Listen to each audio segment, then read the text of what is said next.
Hello and welcome to another week. It's Weekend Review on Trust Television. My name is Martia Umar. I hope you had a great week. In case you missed some of the biggest news for last week, this is an opportunity for you to catch up. And of course, last week came with a lot of big news, and amongst them is, the pandemonium that occurred in one of the markets in the Federal Capital Territory. At least 5 persons have been reportedly killed and houses set ablaze in a clash between traders and Okada riders at Day, a community in Abuja Municipal Area Council, AMAC, of the Federal Capital Territory. And the resident told Trust TV that an accident involving a bike man led to the breakdown of law and order in the community. And the traders were said to have attacked the rider, whom they blamed for recklessness, which led to the death of the passenger. As at press time, security operatives moved to the scene to prevent further violence. As it stands, normalcy has been restored in Day community of Wari Area Council of Abuja with the presence of security operators. Our correspondent, Trust TV's Aisha Saliu, visited the community and filed in this report. The clash between Okada riders and traders in Day Building Material Market, located in a community along Kubwa-Zuba Expressway of the Federal Capital Territory on Wednesday morning. Security operatives were deployed to arrest the situation. The Joint Task Force involved operatives of the military, the police, and the vigilante group. Actually, as I speak to you now, even me, I don't even know the main key point that is happening. But for I just have to say because of accident. It's from there now I live. There are no any. In fact, now we are already clear the place now. Okay. But nothing now, unless I don't even know as we leave that place now. Because only we vigilante and police, we cannot stop these guys to do whatever they want. And as a soldier comes, it's from there the road is clear. But we're happy for that. Now it's in the morning. But the major problem is, let's say the soldier, they are already reached here early. So this thing is not going to happen. The clash claimed some lives while properties worth millions were lost in the course of the fight. As at press time, shops were still under lock and key as business activities were shut down due to fear of reprisal attacks from the warring parties. However, there is a huge presence of security personnel in and outside the community. It was really a sad one. Meanwhile, the FCT Minister, Muhammad Bello, has ordered the shutdown of the market. And in the same vein, Minister of Police Affairs, Maigari Nyadi, says violent clashes leading to the death of 5 persons in Day, a suburb of Abuja, were caused by negligence on the part of some persons. And he, however, says that the situation has been contained. The minister spoke on Thursday while briefing newsmen at State House, Abuja, on activities of the ministry. Kaindia Modu reports. The Day incident is a cause of worry to residents of the FCT because it pulls at the delicate fabric of peace that is holding the capital city together. The minister says first steps taken by the minister of the FCT, Muhammad Musa Bello, have contained the situation. And there are other issues that the FCT minister also noticed. And some people who are not doing their jobs very well. Some people who are just trying to do things for their own selfish reasons, and hence the clashes between the adjacent markets was resulting in the death of about 5 people or so. He also addressed the niggling issue of policemen carrying combat arms in civil engagement rather than pistols, which are the norm around the world. Police have no business with AK-47 when you are not on duty, on highways, on checkpoints. So you see them with AK-47 because that's where these bandits, these terrorists, unleash a lot of terror on the highways and in suburbs. So we have to have people who are ready to face them. But a lot of our policemen are using pistols. A lot of issues have come up in this interaction. For instance, why did the Police Service Commission promote former chairman of the Economic and Financial Crimes Commission, EFCC, after he was indicted by an investigative panel? What I know is that Mr. Magu has already retired. And I think that's all I can tell you now. The fact that he was promoted is a matter for the Police Service Commission to maybe throw more light on. And I'm not aware of the position of government on the report you are talking about, and I think it is still being under consideration. They are all questions the Prince has tried to answer. Ironically, some answers have generated even more questions. From State House, Abuja, Kehinde Amudu, Trust TV News. And one of the biggest events that occurred during the week was the fact that there was a bomb explosion. Some people attributed it to a gas explosion in Kano. Now, the Department of State Services, DSS, says it has arrested Boko Haram suspect in connection with a Kano blast that occurred in Sabon Gari area on Tuesday, leaving few people dead and several injured. The Kano State Police Command spokesperson had announced that the earlier reported incident was a gas explosion, while this latest development supports eyewitness accounts, saying the explosion was a suicide bomb attack and not a gas explosion as announced by the Kano State Police Commissioner. Both sources confirmed that the two Boko Haram that was arrested were behind the Sabon Gari Abba Road bomb blast, which happened a few days ago. And this is also coming just a few hours after Governor Erifai, Kaduna State's governor, announced that Boko Haram and ISWAP had taken over 2 local government areas in Kaduna State. And meanwhile, the DSS says it seized 4 AK-47 rifles, 2 pistols, suicide vest, and several IED-making materials from the terrorists.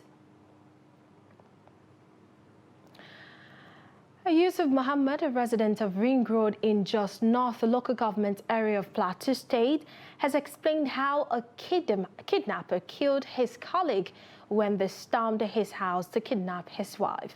Trust TV News reports that the incident occurred on Monday night when the family of the victim were asleep. Hassan, who is currently receiving treatment at the Jos University Teaching Hospital after sustaining gunshot injury, told Daily Trust that when the kidnappers forcefully entered his house, they asked for money. But when they were unsuccessful, they decided to go with the victim's wife. However, the victim fought back as the thought of not being able to see his wife again flooded his mind. The victim said he was so angry at the spate of kidnapping in the state and no one was fighting back. He narrated how he wrestled the 2 kidnappers for about 30 minutes. One of the kidnappers shot at the victim where the bullet went through his mouth. As he fired the second shot, it mistakenly hit one of the kidnappers in the stomach area, killing him instantly. Upon seeing that, the other kidnapper fled into the night, leaving the corpse of his colleague.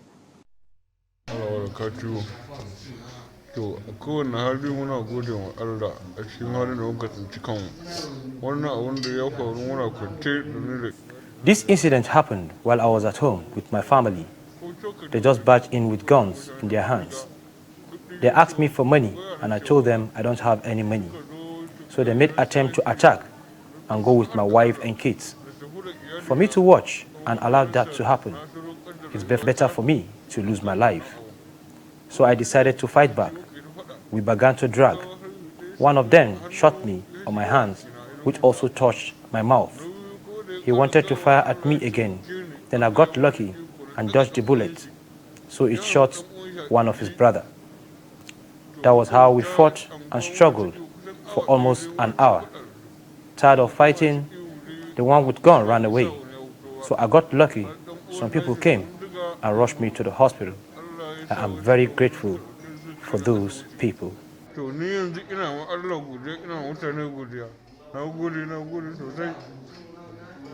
Nafisa Mohammed, the wife of the victim, explained how the incident occurred. She said it is something that she would live to remember. She said what they went through is traumatizing and this insecurity must come to an end. She said her husband is lucky to be alive. A lot of sad stories during the week, right? But let's move to Sokoto State, where the governor, Aminu Tambuwal, on Friday lifted a curfew imposed on Sokoto metropolis over the unrest that followed the killing of Deborah Samuel. The governor also banned all forms of procession in the state indefinitely. Samuel, a student of Shehu Shagari College of Education, was lynched by mob over alleged blasphemy, and the police arrested 2 suspects in connection with the killing, but a protest demanding their release soon followed. And then the Lagos High Court on Friday sentenced a Danish national, Peter Nelson, to death by hanging for killing his Nigerian wife and daughter. The judge, Bolanle Okikiolu Igile, convicted the 54-year-old Nelson on 2 counts of murder brought against him by the Lagos state government. The judge sentenced Nelson to death by hanging on both counts. The Dane was charged with the death of his wife and singer Zainab and their 3-year-old daughter Petra. The Lagos state government accused him of suffocating his wife and child to death at 3:45 a.m. at their flat in Banana Island, Lagos State. Nelson was arraigned on June 13, 2018, where he pleaded not guilty to the 2-count charge of murder contrary to Section 223 of the Criminal Law of Lagos State, 2015. Of course, justice has been served, and I'm so happy today. After 4 years, the justice has been served. I thought people are talking about judiciary. Some of them are corrupt. But for what I see today, I believe in the Nigerian judiciary. They have done their best. They've shown to the world that Nigeria also can withstand any case. He has been beaten her before. He came down to Abuja as an African person, as a Nigerian. When the parents, if your daughter, giving your daughter out for marriage, when you have issue with the husband, it's left for the parent to settle between the dispute between 2 of them. That's what we did. We tried to settle them. We never knew we were sending our daughter to the death. Put it in my testimony in the court that they have come to Abuja so many times and we have settled them so that she will go back to her husband. We don't want a situation where maybe you are married, later we say you are divorced. You know, we don't want that. So that's why we never knew our daughter is gone forever. Justice has been served after 4 years and 42 days. Thinking again that since Zainab and Petra lie still and cold in the mortuary after 4 years, after being killed by the husband and the father, husband of Zainab and father of Petra, the only soothing balm really is victory for us, victory for the rule of law. And this will serve as a deterrent. It will help to deter others that no matter how highly placed anyone is, the law is no respecter of person. You are watching Week in Review. More stories after the break. Stay with us. Daily, we bring you updates around politics. People like you who are very young, you have no future. Anybody now who is 30 years, if what is happening today continues, by the time you are 60, you will have no country. The DPO of a particular unit does not have to wait until the commissioner tells him what to do within his jurisdiction. We have political parties on the ground. Some of them have been there for years. But they themselves, in their own sober moments, they know that this country is not the one they're expecting to run. Policy and governance. Are you saying the NBS is lying? I'm saying to you very clearly that the NBS has a serious problem with accurate data till today. The 5th Assembly, as well as the 7th Assembly, their own attempt were unproductive. Emergence of the Taliban has simply emboldened terror groups globally. There is a lot of attention with regards to security developments in Nigeria. On Daily Politics, we interrogate issues, holding the actors to account, bearing in mind all the sides. We heard that in some places now, people have to go and pay tax, not to the local government, not to the state, but to criminals. Nobody can come to your house and kidnap you without information. If this country is bleeding, it is bleeding because we have failed to educate our young.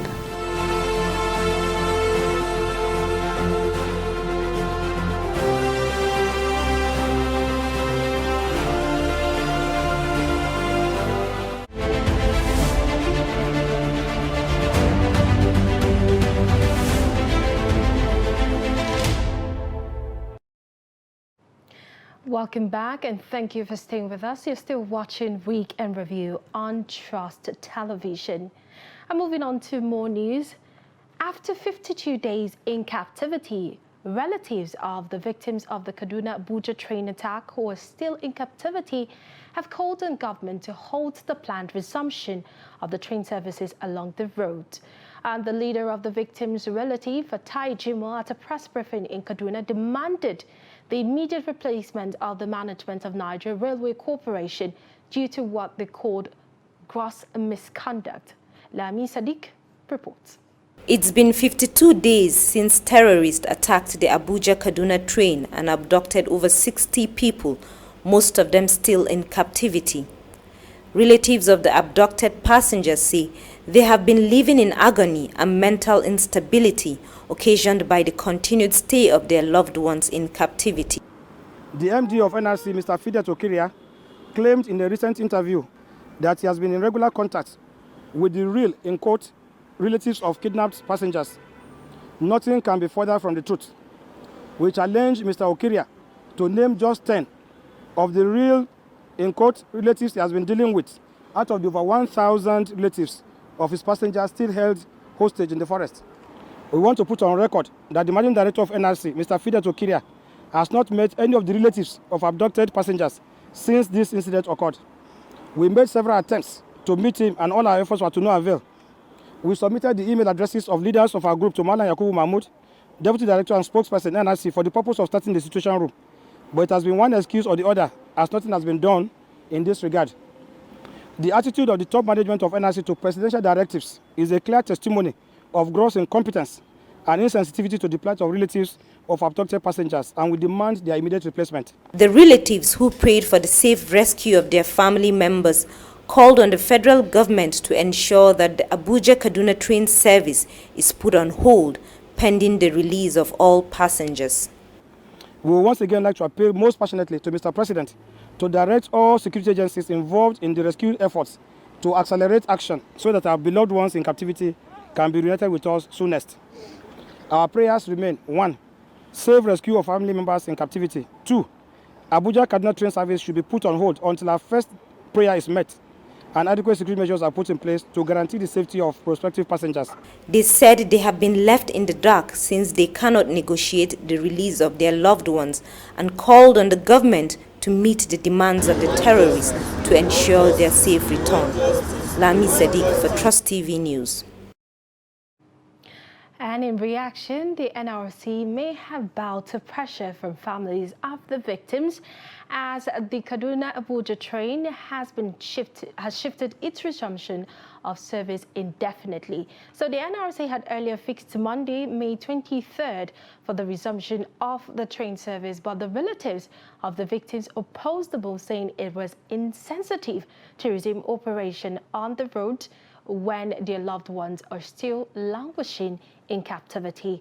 Apparently bowing to their demand, the NRC postponed the resumption indefinitely as no new date was announced. Spokesman of the NRC, Mahmoud Yakubu, in a statement on Friday said a new date will be announced soon.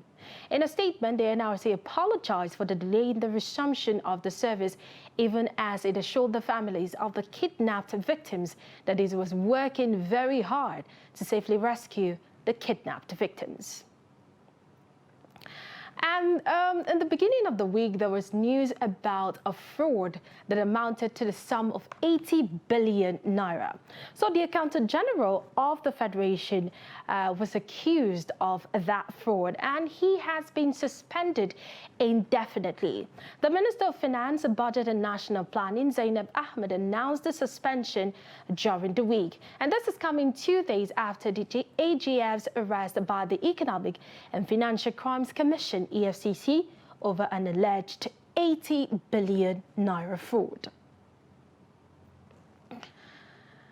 Meanwhile, the Economic and Financial Crimes Commission, EFCC, has secured a court order to detain the embattled Accountant General of the Federation, Ahmed Idris, for more days. An official of the anti-graft agency who did not want to be quoted told the Daily Trust that the legal department of the commission secured the order within 24 hours after Idris was arrested in Kano. Although the detective did not state the court where the order was obtained, he explained that they have been relying on the order to keep him in their custody pending the conclusion of their investigation. And you talk about demolition, of course, it occurred during the week where demolition exercise of buildings at Trademore Estate in Abuja, Lugbe, precisely a satellite town in the municipal area council, AMAC, has begun last Thursday. And after deliberations of demolitions of houses built on flood-prone areas, officials of Estate Development Control of the Federal Capital Territory Authority, a joint task force comprising the police and state security services, are taking part in the demolition exercise. Trust TV's Aisha Saliu was there and she filed in this report. In recent times, residents of Trademore Estate in Lugbe area, a suburb within the Federal Capital Territory, have experienced flooding, which has led to loss of lives and property. As you can see behind me, that building there is on the wreck. In reaction to this, Federal Capital Development Control have marked over 90 houses for demolition. And this demolition exercise was scheduled to take place 48 hours after the mark of these particular structures. But now, residents of this estate are appealing through a protest carried out on Tuesday, 17th of May 2022, asking Development Control to look at other alternatives apart from demolition. The appeal by the members of the Association of Trademore Residents Management to repeal demolition option after a 48 hours prior notice by the Federal Capital Development Authority is not approved, as dozens of houses were demolished last Thursday, a move that has now rendered many traumatized and homeless. It has been done already, and we don't know whether they're still coming back. It's sad. If you see the way houses were being demolished, imagine parents who have gone to work just to come back and notice that they don't longer have a roof over them.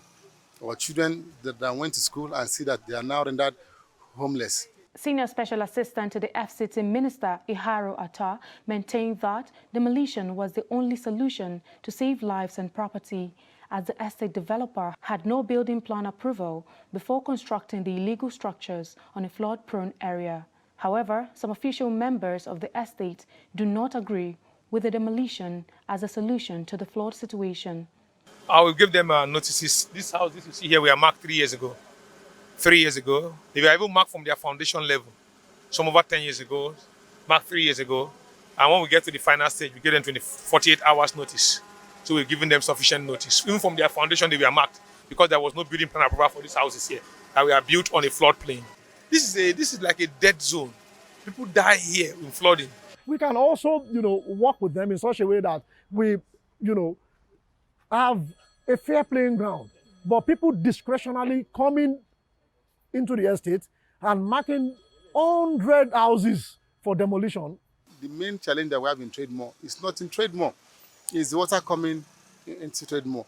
Why not find a way of rechanneling the water so that the volume of water coming to Trademore will now be less? The Federal Capital Territory Development Control says flooding at the estate has become a perennial issue due to buildings of houses on waterways. Non-compliance with safety instructions and early warnings will only worsen matters. Other residents now live in fear, wondering which of the marked buildings will be up for demolition. Aisha Salihu, Trust TV News, Abuja. And now on to political matters. As aspirants for the 2023 presidential election move to secure party tickets to contest, some aspirants, seen largely as underdogs, may spring up surprises in the build-up to the political party national conventions.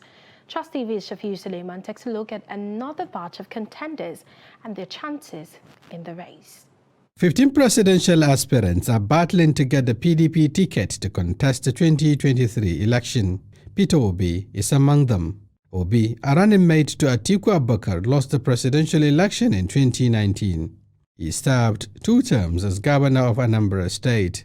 Though not a bride to proponents of money politics, his chance can be amplified by the push for the Igbo presidency. The most critical thing is, what do we do to pull Nigerians out of poverty and create a future for teeming unemployed youths of Nigeria? We must change our polity and change what other nations are doing, and that is building a better nation for their people. Aminu Tambuwal, a former Speaker House of Representatives, a 2-term governor of Sokoto State, is very visible in the race. He is not new to delegates politics as a frontline PDP presidential aspirant in the last election.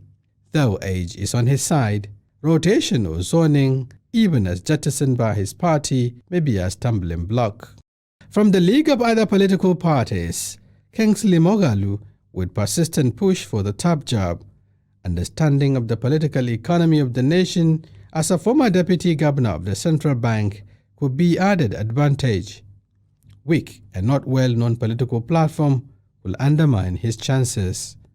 In the ruling APC, Yaya Bello, a 2-term governor of Kogi State, is young and optimistic about his chances. He enjoys the support of the youth, who believe mainly in his ability to support the course of stomach infrastructure.